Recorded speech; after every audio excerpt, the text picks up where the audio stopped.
A brutal display of power tennis from Jelena Ostapenko. She was well down in that second set, but she roared back.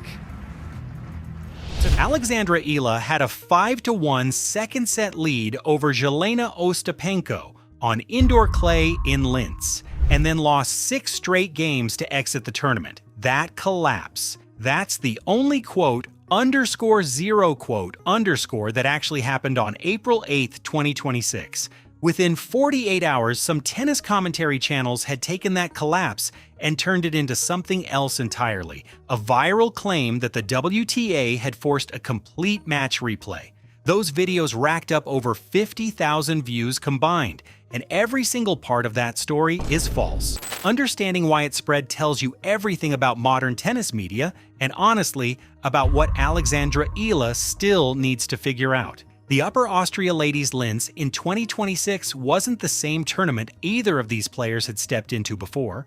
The event had already been upgraded to WTA 500 status back in 2024. But for 2026, organizers went further. They scrapped the traditional indoor hard courts at the Design Center Linz entirely and switched to indoor clay. That's not a minor adjustment. That's a statement. The new surface was put in place specifically to serve as a preparation platform for the European clay court swing. Stuttgart, Madrid, Rome. The total prize pool hit €1,049,083, a 13.33% jump from the year before.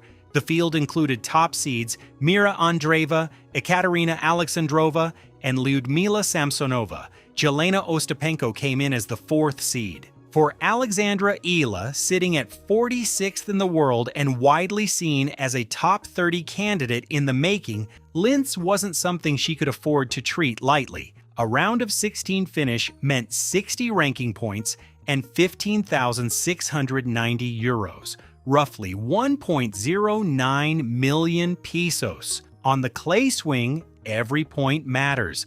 The financial stakes were real, the ranking stakes were real, and the pressure was very real. The matchup between Alexandra Eala and Jelena Ostapenko was always going to be a clash, not just of styles, but of track records. Eala, 20 years old, trained at the Rafa Nadal Academy. Her game is built on left-handed angles, defensive mobility, and a willingness to grind until her opponent cracks. Ostapenko, 28, the 2017 Roland Garros champion, plays an entirely different sport. Flat ground strokes at the lines, first strike tennis, maximum aggression. It's a style that can beat anyone, including Iga Swiatek, against whom Ostapenko holds a 6-0 head-to-head record.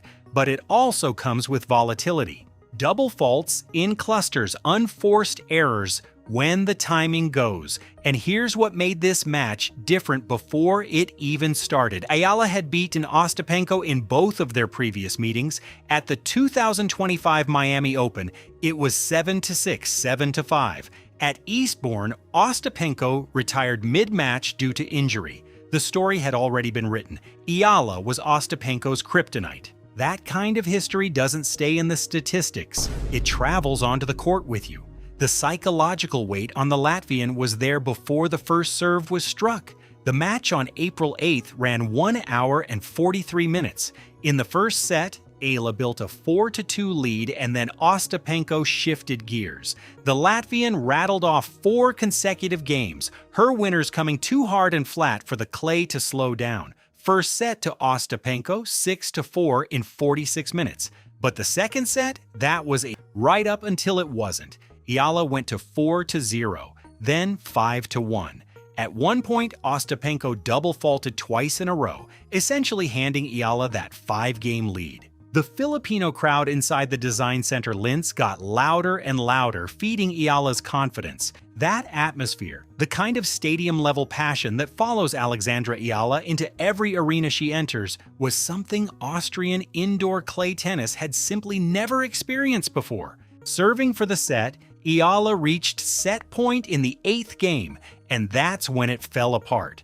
The pressure of closing out a former Grand Slam champion, set one who had already climbed back from 4-0 down in the same set, started showing up in Eala's shots. Rushed ground strokes, unforced errors. Ostapenko sensed the shift and went to the net. Eala grew visibly frustrated as her timing deserted her. 6 straight games later, the match was gone. 6-4, 7-5. When you look at the numbers, the margins are almost surreal. Ostapenko finished with 11 double faults and still won. Eala took 68 total points. Ostapenko took 74. The scoreline was close. The psychological gap wasn't. But this wasn't the end of the Linz story. It was really just the beginning of a different one. During the second set, right in the middle of Ostapenko's collapse, a spectator started heckling her in a way that clearly disrupted her service rhythm. Ostapenko's reaction was immediate and theatrical. She turned, gestured with her racket toward the fan, and sarcastically told him to come down and play so she could learn from him. Then she demanded the officials remove him. WTA supervisor Mariana Alves was overseeing officiating at Linz. The chair umpire handled it by the book. Warnings were issued, security was brought in. Official reports confirm that no technical error occurred that affected the score in any way. The whole incident was treated as an administrative conduct matter. That's it. That's what it was. The result stood. Ostapenko moved through to the quarterfinals, where Elena Gabriela Rus beat her on April 9th.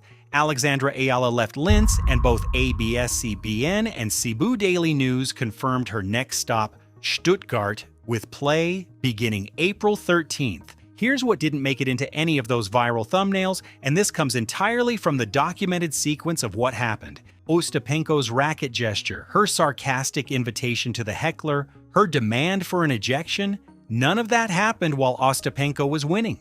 It happened while she was losing 5-1. The emotional eruption came at the exact moment the match looked finished. And immediately after that, Ostapenko won 6 straight games. That's worth sitting with. Was the confrontation a loss of control or a deliberate interruption? Ostapenko is a Grand Slam champion who has proven she thrives in chaos. She holds a 6-0 record against the world's best player. She had already fought back from 4-0 down in that same set.